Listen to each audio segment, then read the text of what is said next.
¿Por qué crees que los carrés de Hermès son tan caros? Te voy a hacer un spoiler. No solo tiene que ver con que la marca Hermès es una casa de moda que lleva casi 200 años creando piezas de lujo exclusivas y artesanales. Hoy, en este nuevo video, te voy a traer la historia de los carrés de Hermès, una pieza de lujo que tiene casi 100 años de trayectoria. Bienvenidos nuevamente a mi canal, mi nombre es Aliwen Sain Bonet, soy diseñadora y curadora de moda vintage. Hoy les quiero traer la historia de este elemento tan emblemático de la casa Hermès, que está en la cima de la pirámide de la moda de lujo y la tradición artesanal. Vamos a ver la historia de estos pañuelos de seda que tiene casi 100 años. En sus comienzos, más o menos en 1920, la casa Hermès comenzó a comercializar pañuelos de seda, pero no eran producidos por ellos mismos, sino por la casa Bianchini Ferrier, que les proveía pañuelos de seda de gran calidad.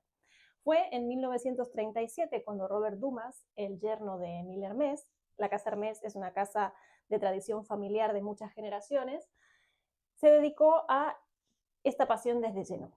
Entonces fue cuando comenzó a contratar diseñadores y artistas para crear los diseños de los pañuelos.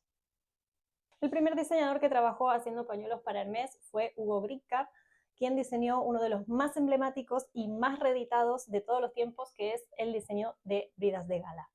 También contrató al señor Philippe Ledoux, que fue uno de los, si se quiere, padres fundadores de los carrés de Hermès, quien, entre otros diseños como el Cronos, está el modelo Napoleón, que es totalmente emblemático porque une la tradición, la historia de Francia con el arte textil.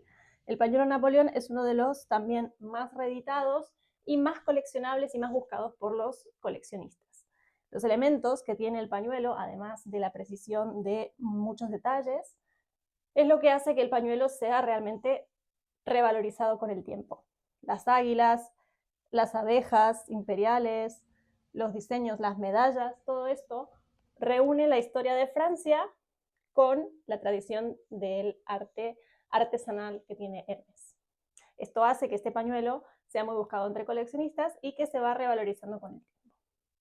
¿Qué pasa? Esto es muy propio de las obras de arte. Esto mismo pasa con las obras de arte. Por lo tanto, decimos que los pañuelos de Hermès son obras de arte portátiles.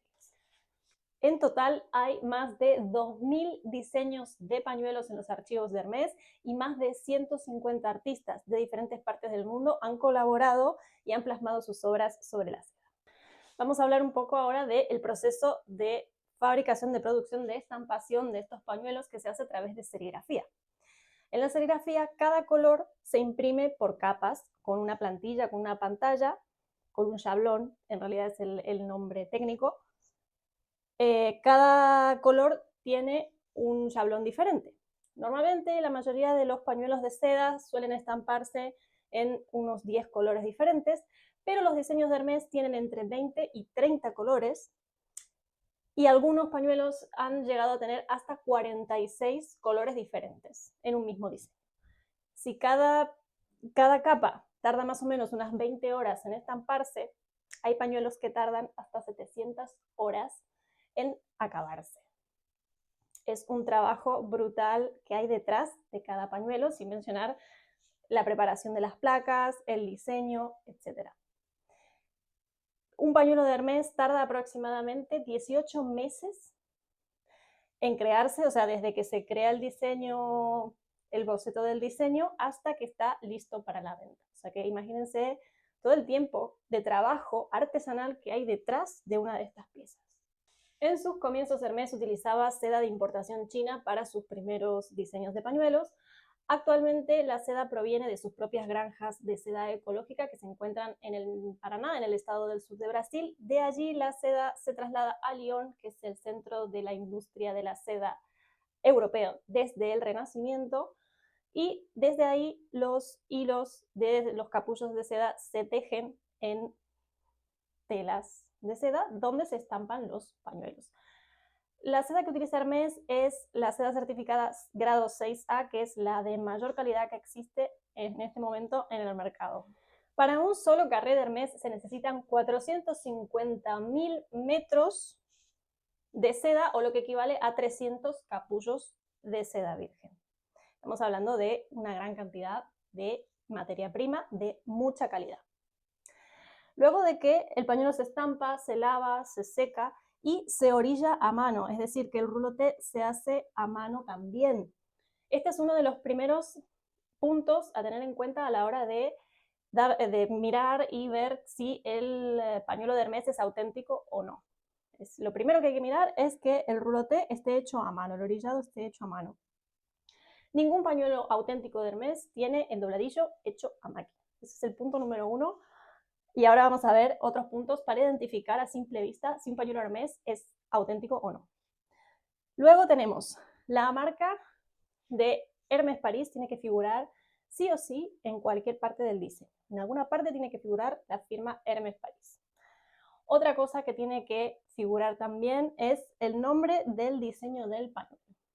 Cada pañuelo tiene un nombre, cada pañuelo tiene un nombre de su diseño, una obra, y la tiene en alguna parte de su diseño. Otra cosa que también debe figurar la mayoría de las veces es la firma del artista que lo ha creado.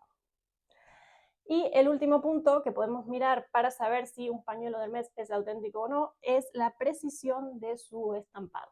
Estamos hablando de un pañuelo que tiene un sistema de calidad muy alto, un control de calidad muy exhaustivo y los colores y las líneas tienen una definición perfecta.